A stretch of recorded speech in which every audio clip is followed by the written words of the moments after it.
জামায়াত আমিরের বক্তব্য একটু উল্লেখ করতে চাই আমি।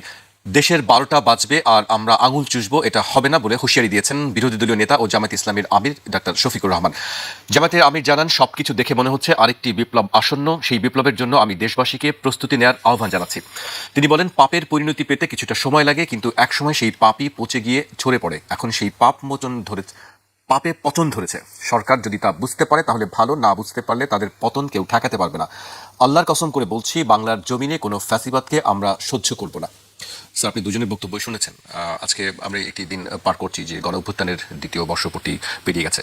ঠিক এই বর্ষপূর্তির প্রাক্কালে আমরা গত দুদিন ধরেই দেখছি যে ছাত্র সংগঠনগুলোর মধ্যেও একটা উত্তেজনা বিরাজ করছে, দেশের বিভিন্ন জায়গায় সেটি ছড়িয়ে পড়েছে। এক ধরনের বলতে যে মুখোমুখি আজকেও বরিশালে সংঘাতে জড়িয়েছে। স্যার, আপনার কাছে কি মনে হচ্ছে যে দেশের ১২টা বাজার কথা কেন বলা হচ্ছে? দেখেন, দেশের ১২টা বাজার কথা বলা হয় কেননা সরকার এখন যে ক্ষমতায় রয়েছে, এই যে কয়েক মাস হয়ে গেল, তার যথেষ্ট উপলব্ধি হওয়ার কথা প্রধানমন্ত্রীর, তার নিজের যে ব্যক্তিগত সামর্থ্য রয়েছে, শক্তি রয়েছে, সেটাকে তিনি কার্যকরভাবে এমনভাবে প্রয়োগ করা উচিত ছিল, যেটা এখনও করছেন না।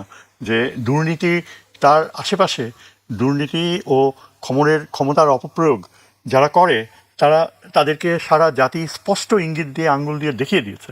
বিরোধী দলের নেতা কি বলছে তার চেয়েও ইম্পর্ট্যান্ট হচ্ছে এই যে আমাদের যে বিরোধী দলে যে ছাত্র নেতারা রয়েছে, যাদের একটা কোলিশন জয়েন করেছে এই গভর্নমেন্টের সাথে, স্পষ্টভাবে তুলে ধরেছে যে এখানে আমাদের সবচেয়ে বড় সমস্যা হচ্ছে কিছু ব্যক্তি যাদের চরিত্র সংশোধন করা অসম্ভব, এবং এইসব ব্যক্তি, তাদের কোনো ভূমিকাই ছিল না এই জুলাই আন্দোলনে, অথচ তারা এখন সম্পূর্ণভাবে এই জুলাই আন্দোলনের ধারণায় যারা যারা ইনভলভড, তাদের এমনভাবে অপমান করছে এবং এমনভাবে এই দেশের দুর্নীতির ধারণাকে প্রশ্রয় দিচ্ছে। কাদের কথা বলছেন স্যার? আমি এখন ধরেন নাম ধরে বলবো না, কিন্তু এটা তো আমরা সবাই জানি যে এই যে তারেক প্রধানমন্ত্রী তার আশেপাশে একেবারে কাছে সবসময় লেগে থাকে, অথচ এমন লোক যে এই জুলাই যে চেতনা ছিল, যে এই সংস্কারের যে ধারণা, এখানে একেবারেই পুরাপুরি এই সংস্কারের ধারণাকে স্যাবোটাজ করছে।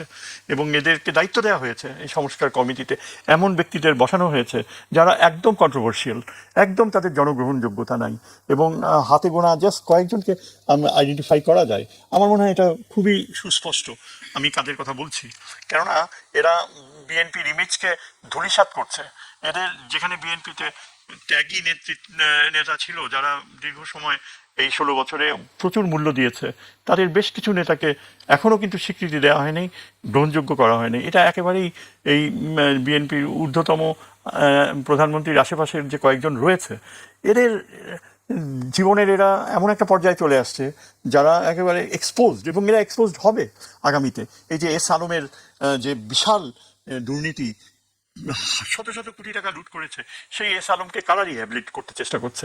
কারা এস আলমের এই সম্পদকে ব্যবহার করে বিএনপির ইমেজকে ধ্বংস করছে? এই এস আলমকে, যেখানে তাকে কারারুদ্ধ করে তার সমস্ত সম্পদ ইয়ে করা উচিত, জব্দ করা উচিত, সেটা না করে এখন দেখা যাচ্ছে যে এই লোককে ব্যাংকগুলায় নাকি আবার রিহ্যাবিলিটেড করার প্রক্রিয়া চলছে। ভাগ্যিস বিরোধী দল এগুলো এক্সপোজ করে দিয়েছে।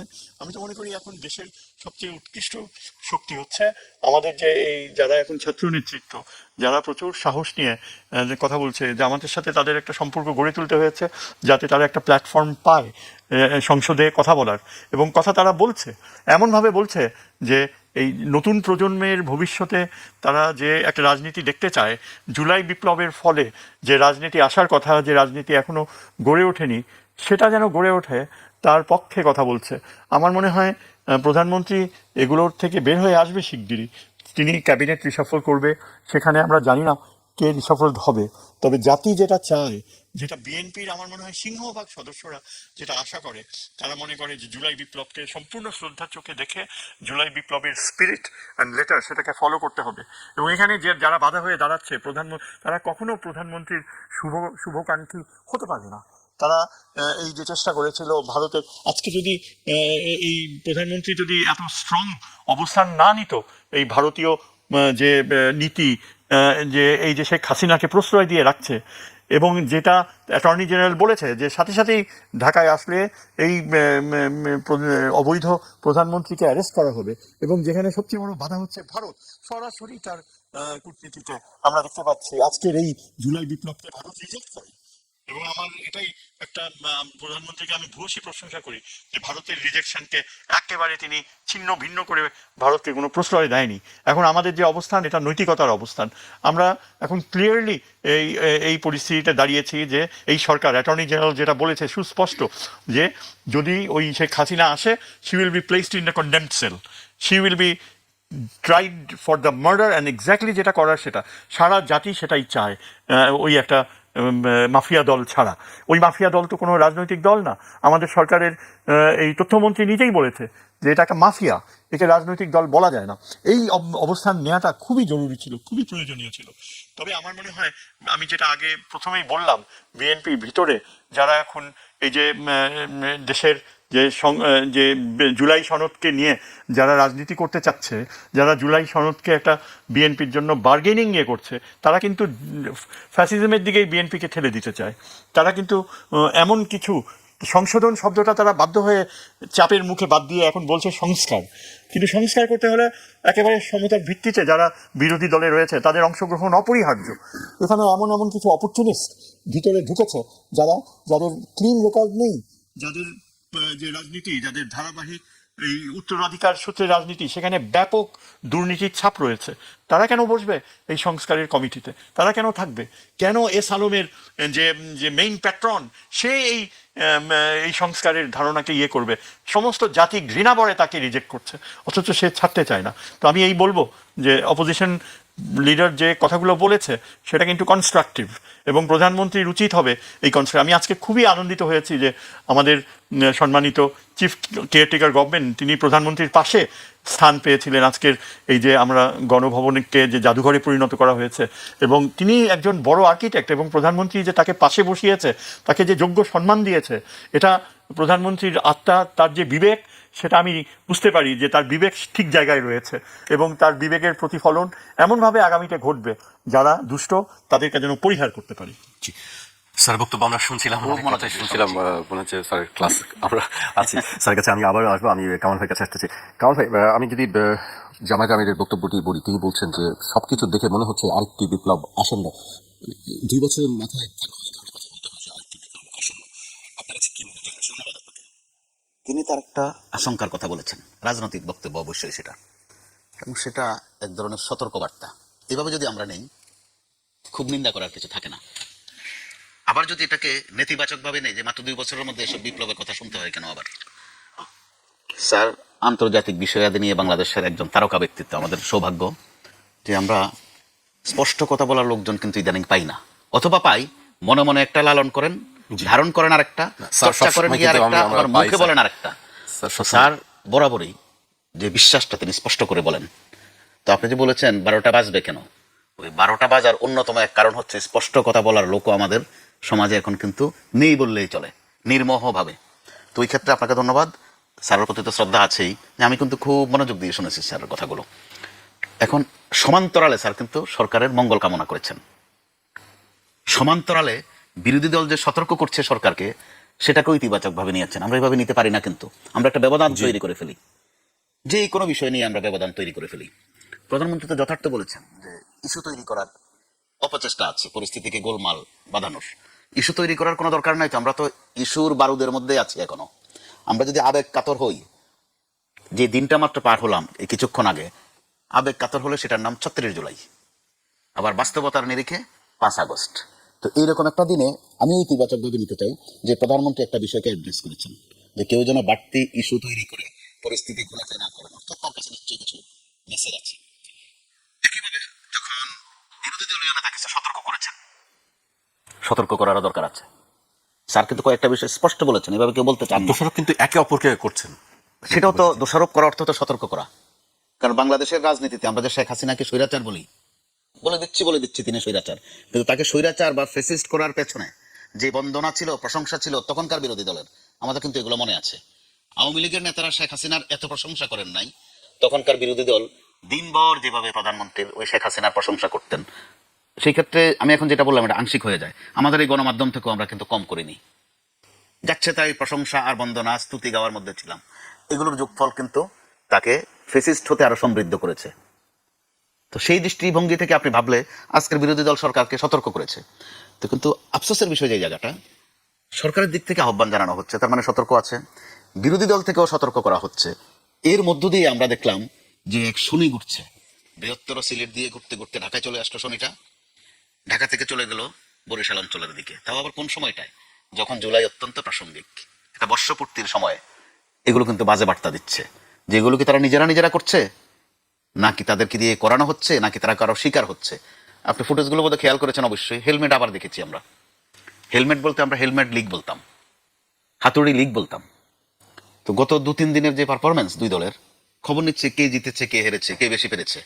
তো ঢাকার যে চিত্র, আলিয়া মাদ্রাসা বোধহয় শিবির একটু ভালো করেছে, বাদ বাকি জায়গাগুলোতে তারা মার খেয়েছে।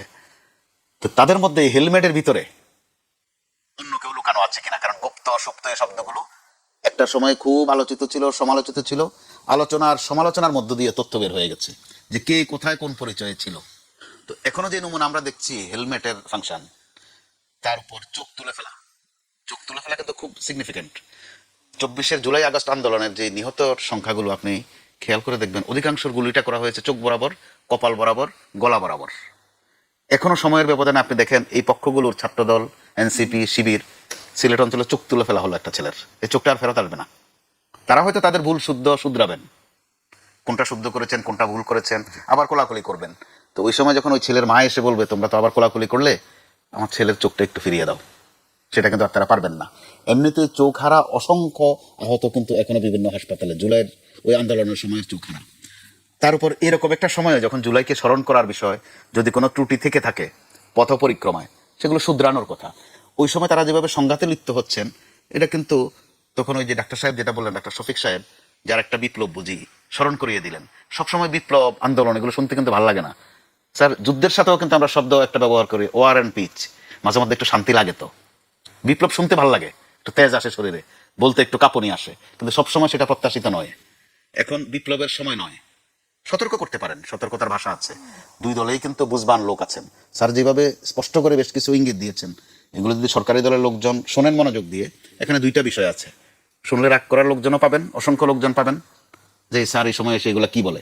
এগুলো কিন্তু 10 কথার এক কথাই বলে দিয়েছেন। আবার কেউ কেউ এখান থেকে তথ্য নিতে পারেন নিজেকে সমৃদ্ধ করার জন্য। কোনটা তারা নেবেন এটা তাদের বিষয়। কিন্তু এগুলো করতে গিয়ে তারা কিন্তু আমাদেরকে একটা 12টা বাজানোর দিকে নিচ্ছেন। এখানে মনে রাখতে হবে, 12টা যখন বাজাবেন, বাজনা তুলবেন, ওই বাজনার মধ্যে তাল থাকে, লয় থাকে।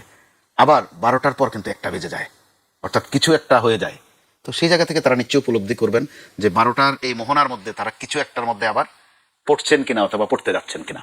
জি, কামাল ভাই, আপনার কাছে আসবো। আমি স্যারের কাছে আসতে চাই। স্যার, ছাত্রদের মধ্যে, ছাত্র সংগঠনগুলোর মধ্যে যে সংঘাতটা আবার জড়িয়ে পড়েছে আমরা দেখছি সম্প্রতি, আপনার কাছে কি মনে হয়, কারণ কি? এটি কি শুধু আধিপত্যের কারণে, নাকি আসলে এটির সঙ্গে আরো অন্য কোনো সম্পর্ক আছে বলে আপনার মনে হয়? নিশ্চয়ই এমন কোনো অন্য কিছু সম্পর্ক রয়েছে যেটা সম্পর্কে আমরা স্পেসিফিক্যালি জানি না। এই আমরা তো সবাই জানি যে এই দেশে সবকিছুই সম্ভব। এই দেশে আপনার গোয়েন্দা বাহিনী পর্যন্ত ব্যবহৃত হয় এই ধরনের একটা ডিভিশন ক্রিয়েট করার জন্য। বিভিন্ন ক্ষেত্রে অতীতে আমরা দেখেছি। আমরা এখনো বলতে পারি না যে আমাদের গোয়েন্দা বাহিনীগুলো কি এখন পরিচ্ছন্নতার পথে আছে কি না। আমরা তো আশা করব যে তারা আগেকার সেই এই ফ্যাসিস্ট আমলে যেভাবে ব্যবহৃত হয়েছে, এখন আর এই দেশে বিভাজন সৃষ্টি করার প্রক্রিয়ায় তারা যেন ব্যবহৃত না হয়।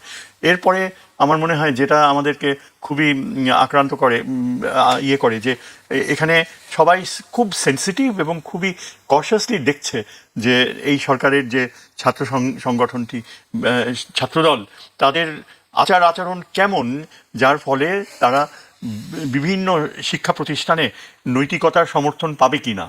তাদেরকে একটা জিনিস কিন্তু তাদের মনে রাখতে হবে যে ছাত্রলীগের সময় ছাত্রলীগ একচেটিয়াভাবে তাদের মূল্যবোধকে চাপিয়ে দিয়েছে, কেউ মুখ খুলতে পারতো না, যার ফলে এই এক্সপ্লোশনটা ঘটেছে গত জুলাইয়ে, যে একেবারে স্বতঃস্ফূর্তভাবে সাধারণ ছাত্ররা প্রত্যেকটা বিশ্ববিদ্যালয়ে তাদের যে ভোটিং রাইট প্রয়োগ করেছে। একটা অভূতপূর্ব আনএক্সপেক্টেড বাস্তবতা যে যেই সংগঠনটিকে বলা হয় যে স্বাধীনতার পক্ষের শক্তি, বিপক্ষের শক্তি 71-এ, তারাই একেবারে সুইপ করে চলে আসলো সমস্ত বিশ্ব পাবলিক ইউনিভার্সিটিগুলোতে, এমনকি প্রাইভেট ইউনিভার্সিটিগুলোতেও। এটার ইঙ্গিত কি? এটার ইঙ্গিত হচ্ছে যে সাধারণ ছাত্ররা কিন্তু মূল্যবোধকে প্রাধান্য দেয়।